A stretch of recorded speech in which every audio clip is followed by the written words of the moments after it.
કરજણમાં પાણીની સમસ્યાને પગલે સ્થાનિક મહિલાઓનો મોરચો નગરપાલિકા કચેરીએ રજૂઆત કરવા પહોંચ્યો હતો।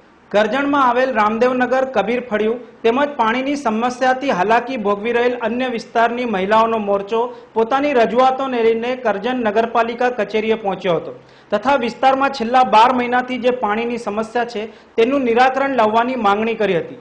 સ્થાનિકો પીવાનું પાણી અન્ય જગ્યાએથી લાવવા પણ તૈયાર હતા, પણ વપરાશ માટે સ્થાનિકોને તંત્ર પાણી પૂરું પાડે તેવી ચાતક નજરે પાલિકા સત્તાધીશો અધિકારીઓ પાસે માંગ કરી રહ્યા હતા। મહિલાઓનો મોરચો ભારે આક્રોશિતપણે નગરપાલિકા કચેરીએ પહોંચી પાણીના પ્રશ્નોનું નિરાકરણ લાવવાની માંગ કરી રહ્યો હતો। અમે છેલ્લા તો 12 મહિનાથી અમે આ તકલીફમાં છે। અમે જાણે કે આજે પાણી આવે, કાલે પાણી આવે, પણ અમે બધાને રજૂઆત કરી, કોઈ રજૂઆત તમારી સાંભળવા તૈયાર નહીં।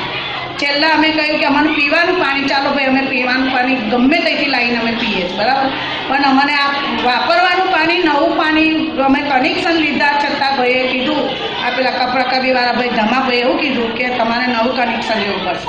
તાત્કાલિક અમે પૈસા ભરીને અમે કનેક્શન લીધું, પણ કનેક્શન લીધા પછી અમને 4 દિવસ પાણી સારી રીતે મળ્યું નહીં। અને અમારી પોઝિશન એટલી ખરાબ છે કે અમે એટલા બધા માલદાર નથી કે ચાલો અમારે લોકોનું કામ કરીને ખાવાનું છે। પાણીની સમસ્યા શું છે? હા, પાણીની સમસ્યા એટલી કે અમારે પાણી બિલકુલ આવતું નહીં, એટલે અમારે રજૂઆત કરવી પડે છે।